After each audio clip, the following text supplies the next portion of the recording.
예, 지금 천국을 바라보며 상급을 바라보며 나아가자. 또 천국의 상급은 우리가 어떠한 자본주의적인 논리로만 해설될 만한 그런 상급이 그런 기쁨이 아니요. 우리가 나누어 주는 기쁨이 더 큰, 뭉쳐지는 것보다 더 큰 그러한 기쁨이 연장선이 아닐까. 이런 식으로 우리가 천국을 바라보고 그 천국의 상급을 바라봄으로 지극히 작은 자, 곧 예수님께 우리가 대하는 것, 그것을 우리가 유의하고 하나님께서 기뻐하시는 뜻대로 거룩히 사랑이신 하나님께 순종하자, 이런 말씀을 드렸습니다.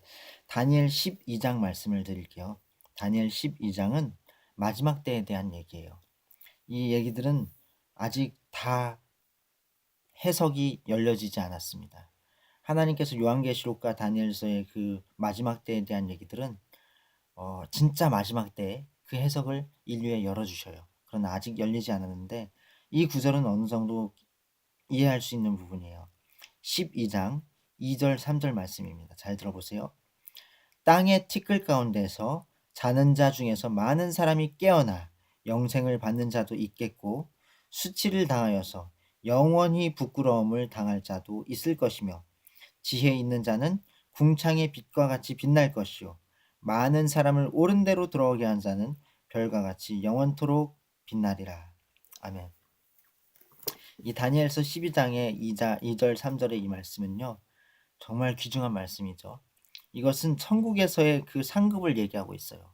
실제적으로 하나님의 나라가 완전히 도래할 때, 이 온 우주가 종말이 오고 하나님의 그 영원으로 영원한 지옥 형벌이 시작되고 영원한 천국 형벌이 모든 인류에게 다 정확하게 시작될 때, 그때 땅의 티끌 가운데에서, 이 표현을 생각해 보세요. 티끌 가운데서 자는 자 중에 깨어난대요. 너무 굉장히 오밀조밀한 생각이 들죠. 티끌 가운데서 이 인간이란 존재와 하나님께서 우리를 바라보실 때의 그 어떠한 그 감각이 좀 이렇게 인지될 수 있을 표현이에요. 땅의 티끌 가운데서 자는 자 중에, 우리 예수님께서 말씀하셨죠. 너희 깨어 있어라, 깨어 있어라. 또 성경 신약에도 감사함으로 깨어 있어라, 기도에 감사함으로 깨어 있어라, 이렇게 말씀하는데, 자는 자 중에서 많은 사람이 깨어나, 많은 사람이 깨어난대요. 많은 사람이 깨어나 영생을 받는 자도 있겠고. 이게 잘 들어보세요. 자는 자는 영생을 받을 수 있어요? 없습니다. 분명히 땅의 티끌 가운데서 자는 자 중에, 그런 아주 작고 보잘것없는 그러한 인간이라는 존재들 가운데에서 수많은 자는 자 중에서 깨어난 사람만이 영생을 받겠다, 이런 말씀을 하고 있어요. 감사해야 됩니다. 기도해야 돼요. 전도해야 되고 우리 정말 하나님께 목숨 걸고 예배 드려야 합니다. 그리고 영생을 받는 자도 있겠고 수치를 당하여 영원히 부끄러움을 당할 자도 있을 것이며, 여기서 수치를 당한다는 것은 성경의 많은 부분들의 수치로 검색을 하면 많이 있는데, 뭐 여호와를 경외하는 자 바라는 자는 수치를 당하지 아니할 것이다. 그 다음에 내 백성이 수치를 당하지 아니하리라, 영영이 수치를 당하지 아니하리라, 이런 언약의 말씀들이 있어요. 이것과 함께 생각해 보면 좋을 것 같아요. 수치를 당한다는 것은 하나님을 의뢰하지 않는다는 뜻이 되는 거예요.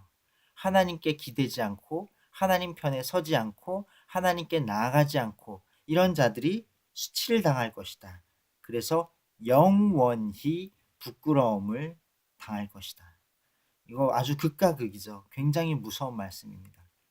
영원한 부끄러움이란 게 뭐예요? 지옥 형벌을 얘기하는 거예요. 지옥 형벌. 영원한 부끄러움. 생각해 보세요. 이 땅에서 뭐 빌딩 몇 채 있고 명예가 있고 이렇다고 해서, 또 이 땅에서 뭐 수많은 선행을 많이 했지만 예수님 모르는데 그냥 수많은 선행을 많이 하고 사람들한테 착하다고 인정받았다고 해서 그 사람이 영원한 천국에서도 그 수치가 없는 그러한 칭찬받는 사람이 될 수 있을까요? 이 땅에 빌딩 몇 채가 뭔 소용이고 자동차 몇 대가 뭔 소용이고 이 땅에 사람들의 평판이 뭔 소용이겠어요? 생각해 보세요. 영원한 부끄러움이란 것은요, 하나님 앞에서 결정되는 거예요. 하나님의 기준 앞에서, 사람들의 눈이 아니라, 우리 인간의 윤리 기준, 도덕 기준이 아니라 그것을 초월한 하나님의 완전하신 그 완벽한 그 기준, 그 하나님의 정확한 눈앞에서, 그 하나님의 앞에서 부끄러움을 당한다는 것은 이것은 상상도 하기 어려운 절망스러운 그런 심판을 의미하는 것입니다. 성경이 이렇게 말씀되어 있죠. 주 예수 그리스도를 믿으라. 그리하면 너와 네 집이 구원을 얻으리라. 주 예수 그리스도를 믿는 자는 수치를 당하지 않을 것이다. 주 예수 그리스도를 믿는 자는 영원히 부끄러움을 당하지 않을 것이다. 주 예수 그리스도를 믿는 자는 하나님의 영이 그 안에 거하신다. 주 예수 그리스도를 믿는 자는 세상을 이긴다.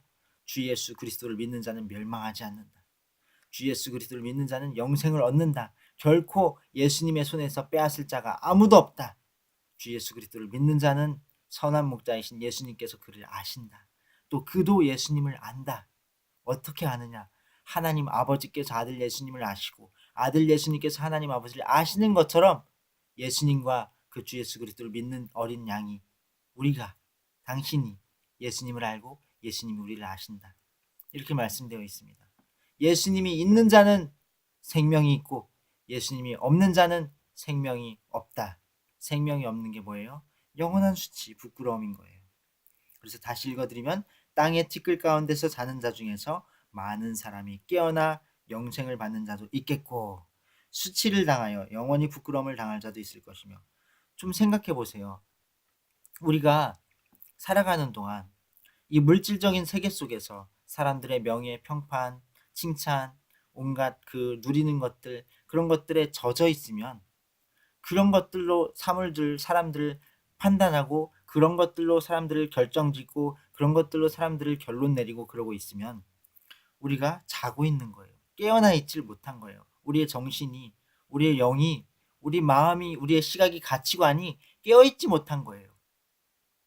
하나님이 살아계시고 영원한 천국이 있고 예수 그리스도가 존귀하신 분이시고 그 안에 모든 지혜와 지식의 보화가 들어있는데 그리스도 예수님 안에 있는 그 영생과 영원한 생명을 얻지 못하고 하나님께서 기뻐하시지 않는, 하나님과 아무 상관이 없는 그러한 물론 하나님께서 허용하신 복이긴 하지만 그러한 복들에 하나님보다, 하나님이 주신 그러한 어떤 부수적인 그러한 은혜들에 우리가 그 기준을 둔다면 얼마나 참 존귀한 인간으로서 참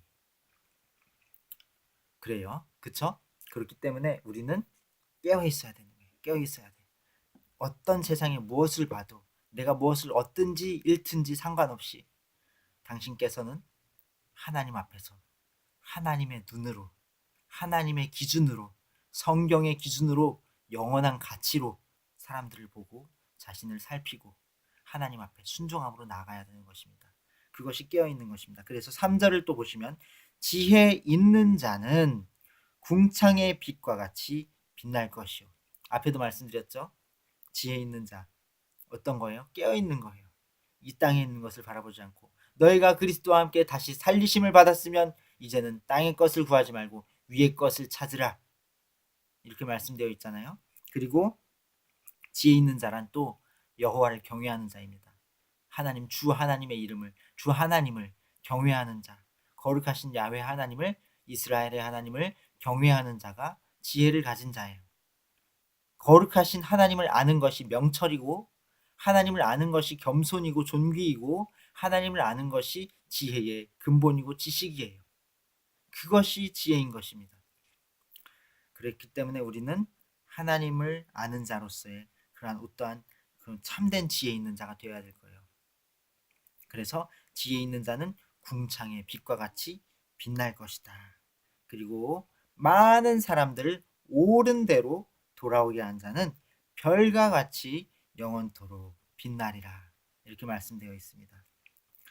별이 반짝이는 걸 생각해 보세요. 별은요, 낮이나 밤이나 사람들 눈에 보이나 안 보이나 늘 그들은 계속 반짝이고 있어요. 태양이 비칠 때 낮에는 태양빛이 너무나 강렬하기 때문에 별의 빛이 잘 인간의 눈에 이렇게 띄지 않지만, 밤이 되어서 달이 뜨고 그리고 어둠이 이렇게 오면 그러면 별이 참 잘 빛나고 있어요. 그렇죠?